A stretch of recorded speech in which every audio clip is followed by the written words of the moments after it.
Good morning students. Online evergreen classes में आपका स्वागत है। आज हम एक और साइंस लेक्चर के साथ आए हैं जो झारखंड पॉलिटेक्निक एग्ज़ाम और झारखंड पॉलिटेक्निक में एडमिशन के कटअप को पार करने में बहुत इम्पोर्टेंट रोल प्ले करता है और सीबीएसई बोर्ड और झारखंड बोर्ड और आईसीएसई बोर्ड के सिलेबस में भी है। और आज का चैप्टर है करंट इलेक्ट्रिसिटी और टॉपिक है static charge, Coulomb's law, electric field and electric potential. तो सबसे पहले हम लोग स्टैटिक चार्ज के बारे में डिस्कशन करने वाले हैं। तो चार्ज क्या होता है? तो चार्ज क्या है? इंटरनल प्रॉपर्टीज है। जिस तरह मास क्या होता है, एक इंटरनल प्रॉपर्टी होता है, उसी तरह चार्ज भी क्या है, एक internal property of a substance और मैटर है। यानी कि चार्ज जो है क्या एसोसिएट करता है, चार्ज जो प्रॉपर्टी है वो किसके साथ एसोसिएट करता है? मैटर के साथ। यानी कि कोई भी मैटर हो उसमें चार्ज और मास होगा ही। जैसे हम लोग मास को फील नहीं कर पाते हैं, उसके लिए कोई एग्जांपल लेना पड़ता है फील करने के लिए। जैसे एक सेब है, अगर यदि सेब गिरता है तो हमें फील होता है कि उसमें कुछ मास है। जैसे कोई ऑब्जेक्ट हो गया, वो हमारे सामने गिरता है और कोई साउंड आता है तो हमें फील होता है कि उसमें मास है। उसी तरह क्या है, अगर यदि हम लोग कोई एग्जांपल लेते हैं तो उससे हम लोग फील करवाते हैं क्या कि उसमें चार्ज है। जैसे फॉर एग्जांपल, अगर यदि हम लोग कंघी को बाल में रगड़ेंगे, उसके बाद क्या करेंगे, कागज़ के टुकड़े के सामने अगर यदि ले जाएंगे तो क्या होगा, वो जो कंघी है वो क्या करेगा, कागज़ का टुकड़ा को अट्रैक्ट कर लेगा। तो कागज़ का टुकड़ा को अट्रैक्ट कर लेगा तो वो क्या है, वो तुम्हारा चार्ज को बताता है। ठीक है। अब जैसे फॉर एग्जांपल, जैसे क्या हो गया, जैसे ऊनी कपड़ा है या मोजा पहने हुए, तो मोजा को क्या करेंगे, ज़मीन में रगड़ेंगे और रगड़ते हुए अगर यदि किसी को छू देंगे तो उसमें क्या होगा, चार्ज का फ्लो होता है। तो चार्ज के फ्लो होने के कारण उसको झटका फील होता है, करंट फील होता है। तो ये भी किसका एग्जाम्पल है? चार्ज का एग्जाम्पल है। जैसे क्लाउड फॉर्मेशन होता है, तो क्लाउड फॉर्मेशन होता है, ये भी किसके कारण होता है? चार्ज फॉर्मेशन के कारण ही होता है। जैसे कि बिजली का कड़कना, तो बिजली का कड़कना कैसा एग्जाम्पल हो गया? तो ये भी चार्ज फॉर्मेशन का एग्जाम्पल हो गया। जैसे अगर यदि हम लोग कोई बैलून को नल के सामने अगर यदि ले जाएंगे तो नल का पानी जो गिरता है वो क्या होता है, अपने पथ से डाइवर्ट हो जाएगा। तो ये अपने पथ से जो डाइवर्ट हो जाता है, ये किसका एग्जाम्पल है? क्योंकि बैलून में चार्ज क्रिएट हो गया। तो चार्ज क्रिएट होने के कारण क्या है, नल का पानी रिपेल करना शुरू हो जाता है, जिसके कारण क्या है, वो नल का पानी अपनी ओर से डाइवर्ट हो जाता है। तो ये सारे जो एग्जाम्पल हैं ये क्या एक्सपीरियंस कराते हैं? ये चार्ज का एक्सपीरियंस कराते हैं। जैसे हम लोग का कोगुलेशन ऑफ ब्लड जो खून जो जमता है, वो भी एग्जाम्पल है किसका? चार्ज फॉर्मेशन के ही कारण होता है। क्योंकि ब्लड एक कोलाइडल सॉल्यूशन है और कोलाइडल सॉल्यूशन में क्या होता है, चार्ज फॉर्मेशन होता है। तो आगे हम लोग चार्ज के बारे में देखते हैं। तो चार्ज क्या है, एक इंटरनल प्रॉपर्टी है जो फील करवाता है, जो हमें फील होता है, तभी हमें एहसास होता है कि इस ऑब्जेक्ट या मैटर में चार्ज है। तो कैसे हमें फील होता है? तो फील करने के लिए क्या है, चार्ज जो क्या करता है, प्रोड्यूस करता है electric field as well as magnetic field. Electric field कब प्रोड्यूस करता है? जब, या इलेक्ट्रिक फील्ड लाइंस कब प्रोड्यूस करता है? जब चार्ज रेस्ट में होता है। चार्ज जब रेस्ट में होता है तो वो इलेक्ट्रिक फील्ड लाइंस केवल प्रोड्यूस करता है। लेकिन जैसे ही चार्ज मोशन में आ जाता है, तो चार्ज मोशन में आ जाता है तो वो क्या प्रोड्यूस करता है, वो magnetic field lines as well as electric field lines produce करता है। तो अगर यदि चार्ज मोशन में आ जाता है तो वो फ्लो के कारण करंट प्रोड्यूस होता है और करंट के ही कारण मैग्नेटिज्म प्रोड्यूस होता है। इसका डिस्कवर कौन किया था? ऑर्स्टेड किया था। पहले हम लोग सोचते थे कि मैग्नेटिक फील्ड और करंट या इलेक्ट्रिक फील्ड ये दोनों क्या है, अलग अलग है। लेकिन ऑर्स्टेड ने बताया, बाय चांस या बाय लक उसने डिस्कवर किया कि जो इलेक्ट्रिक फील्ड और मैग्नेटिक फील्ड है दोनों एक ही फिनोमिना है और दोनों क्या है, चार्ज के ही कारण होते हैं। चार्ज के ही कारण इलेक्ट्रिक फील्ड भी प्रोड्यूस होता है और मैग्नेटिक फील्ड भी प्रोड्यूस होता है। यानी कि चार्ज जब रेस्ट में होता है तो केवल इलेक्ट्रिक फील्ड लाइन प्रोड्यूस होता है और जिसके कारण केवल इलेक्ट्रिक फील्ड प्रोड्यूस होता है। लेकिन चार्ज जब मोशन में होता है तो electric field as well as magnetic field दोनों प्रोड्यूस होता है, क्योंकि उसमें इलेक्ट्रिक फील्ड और मैग्नेटिक फील्ड दोनों प्रोड्यूस होता है। यानी कि जब चार्ज मोशन में आ जाता है तो उसमें क्लोज लूप भी बनता है। जब हम उसका लाइन को देखेंगे तो उसमें क्या है, चार्ज में क्लोज लूप भी बनता है जब चार्ज मोशन में रहता है। लेकिन जब चार्ज रेस्ट में रहता है तो उसमें क्लोज लूप नहीं बनता है। तो इससे पता चलता है कि जब चार्ज मोशन में रहता है तो electric field as well as magnetic field दोनों प्रोड्यूस करता है, और जब चार्ज रेस्ट में रहता है तो केवल इलेक्ट्रिक फील्ड प्रोड्यूस करता है। तो ये चार्ज का फिनोमिना है, या बोल सकते हैं प्रॉपर्टीज है, जिसके कारण इलेक्ट्रिक फील्ड और मैग्नेटिक फील्ड दोनों प्रोड्यूस होता है। आइए आगे देखते हैं। चार्ज जो है वो क्या है, मास के साथ एसोसिएट होता है। ठीक है, क्या है, चार्ज जो है वो मास के साथ एसोसिएट करता है। यानी कि कोई भी मास में चार्ज होता है और कोई भी चार्ज में मास होता है। ठीक है, तो दोनों एक दूसरे का ऑपोजिट सही है। अब अगर यदि हम देखते हैं तो चार्ज जो पार्टिकल है वो क्या है, इंट्रांसिक प्रॉपर्टी है। इंट्रांसिक प्रॉपर्टी जिस तरह मास भी तुम्हारा क्या है, इंट्रांसिक प्रॉपर्टी है। तो इंट्रांसिक प्रॉपर्टी क्या बोलते हैं, इनहेरेंट प्रॉपर्टी। मतलब क्या है कि ऑलवेज एग्जिस्ट करता है। जो प्रॉपर्टी ऑलवेज किसी सब्सटेंस में एग्जिस्ट करता है उसको क्या बोलते हैं, इंट्रांसिक या इनहेरेंट प्रॉपर्टी बोलते हैं। तो वो क्या है, ऑलवेज एग्जिस्ट करता है, इसी कारण इसको फंडामेंटल प्रॉपर्टी भी बोलते हैं चार्ज को। चार्ज का एसआई यूनिट क्या होता है, तो चार्ज का एसआई यूनिट कूलम होता है, जो साइंटिस्ट कूलम के नाम पे रखा गया है। और जो कूलम को हम लोग डिनोट करते हैं वो कैपिटल सी से डिनोट करते हैं, क्योंकि जो इसका यूनिट है वो किसी साइंटिस्ट के नाम पे रखा गया है। अगर यदि किसी का यूनिट को अगर यदि हम लोग कैपिटल लेटर में डिनोट करते हैं, इसका मीन्स क्या हुआ कि वो जो है किसी साइंटिस्ट के नाम में रखा गया है। अगर यदि हम किसी के यूनिट को, जैसे अगर यदि हम लोग कोई डिस्टेंस को ट्रैवल करते हैं तो उसका यूनिट को हम लोग किस में रखते हैं, मीटर में रखते हैं। तो मीटर में रखते हैं तो मीटर का साइन को हम लोग छोटा लेते हैं। ऑलवेज क्या करते हैं, मीटर का साइन को छोटा लेते हैं। लेकिन जब कभी भी यूनिट साइंटिस्ट के नाम पे होता है तो हमेशा कैपिटल लेटर में होता है, लेकिन साइंटिस्ट के नाम पे नहीं होता है तो यूनिट स्मॉल लेटर होता है। जैसे कि डिस्टेंस का यूनिट क्या है, मीटर होता है, जो कि स्मॉल लेटर में। लेकिन अगर यदि हम देखते हैं चार्ज का यूनिट, तो चार्ज का यूनिट कैपिटल लेटर में क्यों है, क्योंकि वो साइंटिस्ट के नाम पे है। नेक्स्ट पॉइंट देखते हैं, तो चार्ज पार्टिकल्स का एग्जाम्पल देखते हैं। तो चार्ज पार्टिकल का एग्जाम्पल क्या होता है, प्रोटॉन, इलेक्ट्रॉन और अल्फा पार्टिकल्स। ये सब क्या है, चार्ज पार्टिकल का एग्जाम्पल है। ठीक है, अब अगर यदि हम लोग आगे देखते हैं तो चार्ज क्या होता है, चार्ज दो टाइप से होता है। एक क्या होता है, एक पॉजिटिव चार्ज, एक नेगेटिव चार्ज।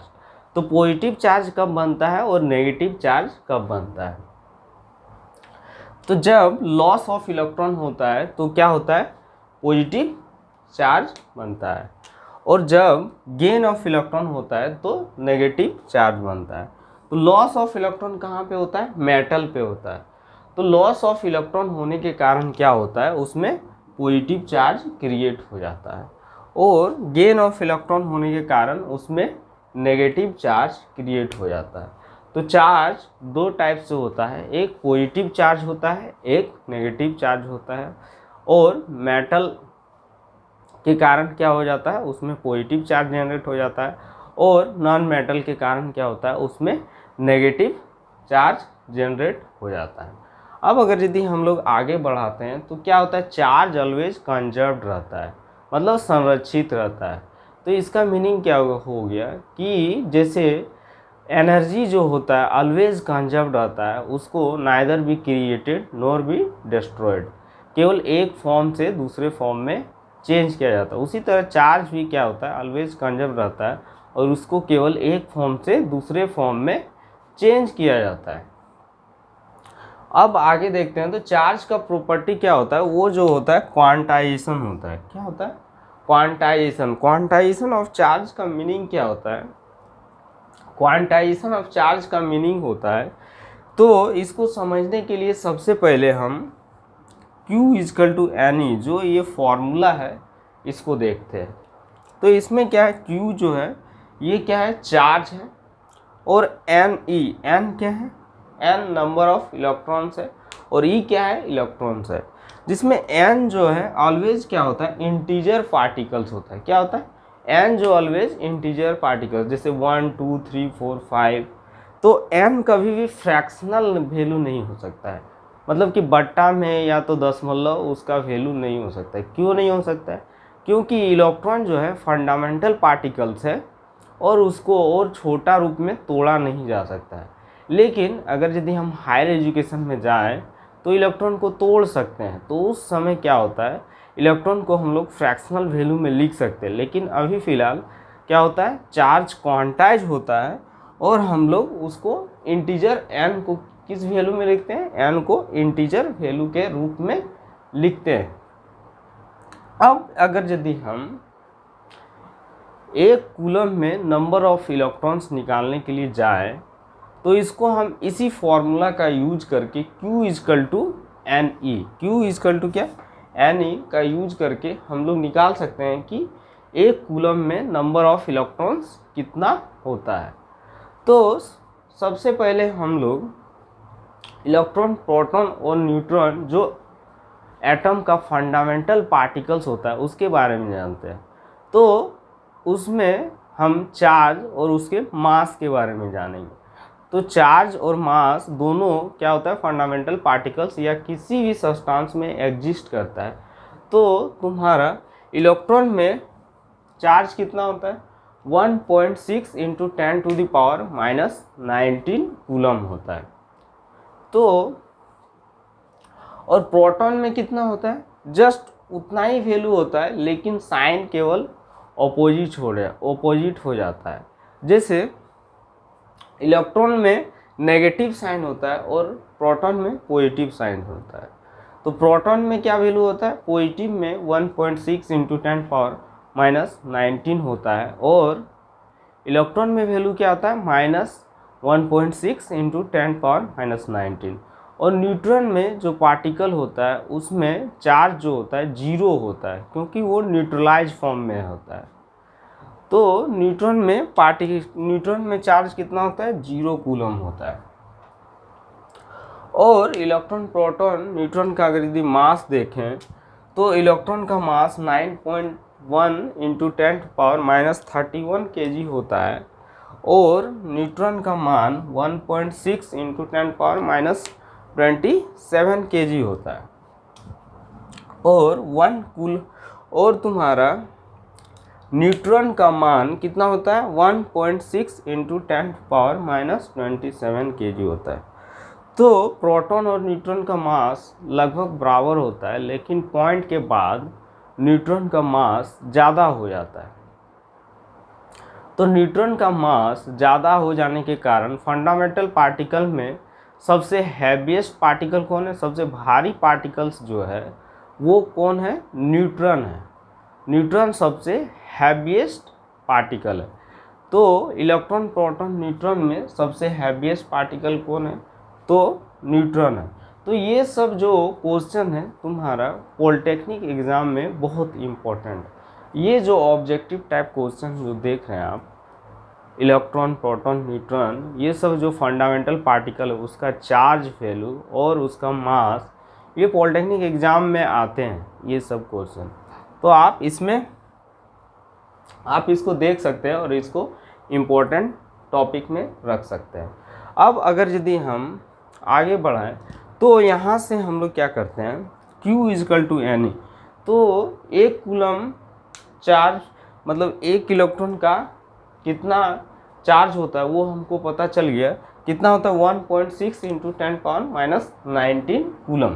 तो यहाँ पे क्या एक कूलम का वैल्यू लिखेंगे, क्या चार्ज का 1 इलेक्ट्रॉन का वैल्यू 1.6 इंटू 10⁻⁹ कूलम, और यहाँ पे एक कूलम वैल्यू लिख देंगे Q इजकल टू, और ये N इजकल टू क्या हो जाएगा, N is equal to number of electron. इससे हम लोग क्या कर सकते हैं, नंबर ऑफ इलेक्ट्रॉन फाइंड कर सकते हैं। तो जैसे ही हम लोग नंबर ऑफ इलेक्ट्रॉन फाइंड करेंगे तो 1 बाई क्या हो जाएगा 1.6 इंटू 10⁻⁹ हो जाएगा। तो उसको डिवाइड करेंगे तो क्या हो जाएगा वैल्यू, तो इसका वैल्यू हो जाएगा 6.25 इंटू 10⁻18 इलेक्ट्रॉन। तो यहाँ पे हम लोग देख रहे हैं क्या 6.25 आपको लग रहा होगा कि पॉइंट में है, लेकिन ऐसा कुछ नहीं है, वो पॉइंट वैल्यू नहीं है, क्योंकि इसके साथ 10⁻18 है। वो क्या करेगा, वो पॉइंट को इंटीजर में बदल देगा। इसीलिए बोल सकते हैं कि यहाँ पे जो वैल्यू होता है वो क्या होता है, वो क्वांटाइज होता है। क्या होता है, क्वांटाइज होता है, जो क्या होता है इंटीजर वैल्यू होता है। अब अगर यदि हम चार्ज का नेक्स्ट प्रॉपर्टी देखें तो एक लाइक चार्ज होता है, एक अनलाइक चार्ज होता है। तो लाइक चार्ज अगर यदि दो चार्ज सेम रहे, जैसे पॉजिटिव चार्ज और पॉजिटिव चार्ज रहे, तो उसको क्या बोलेंगे, लाइक चार्ज। और अनलाइक चार्ज किसको बोलेंगे, एक पॉजिटिव चार्ज रहे और उसका ऑपोजिट एक नेगेटिव चार्ज रहे, तो उसको क्या बोलेंगे, अनलाइक चार्ज। तो लाइक चार्ज जो होता है वो क्या करता है, तो लाइक चार्ज एक दूसरे को क्या करता है, रिपेल करता है। मतलब अगर यदि सेम चार्ज रहेगा तो वो क्या करेगा, एक दूसरे को रिपेल करेगा। और अगर यदि अनलाइक चार्ज रहा तो वो क्या करेगा, एक दूसरे को अट्रैक्ट करेगा। वो क्या करेगा, एक दूसरे को अट्रैक्ट करेगा।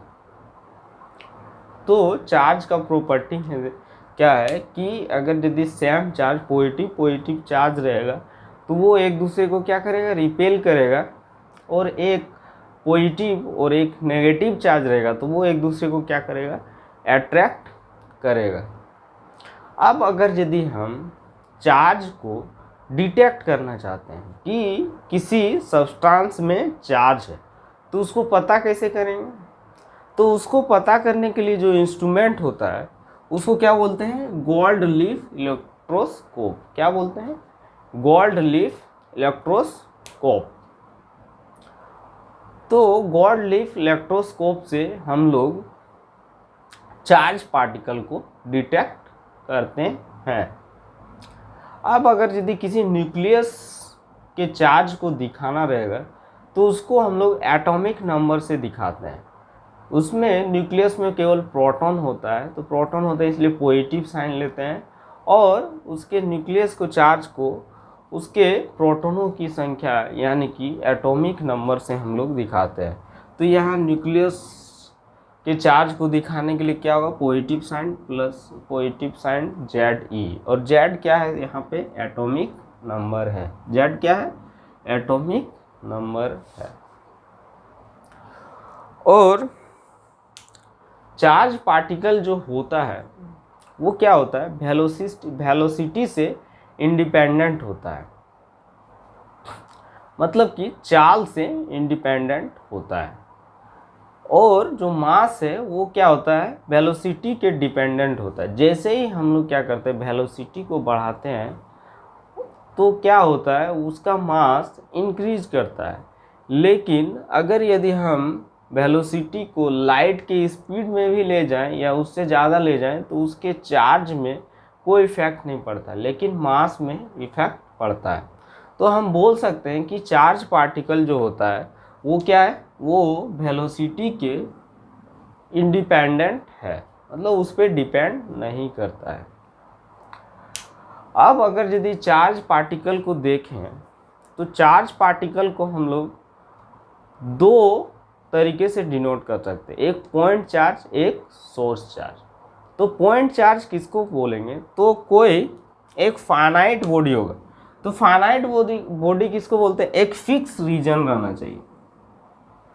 फाइनाइट बॉडी मतलब कि एक फिक्स रीजन जिस पे हम लोग उस पर काम कर सकते हैं। लेकिन इनफाइनाइट रीजन क्या होता है, उसका कोई फिक्स रीजन नहीं होता है। तो फाइनाइट रीजन क्या है, एक फिक्स रीजन पे जिस पे हम लोग काम करते हैं।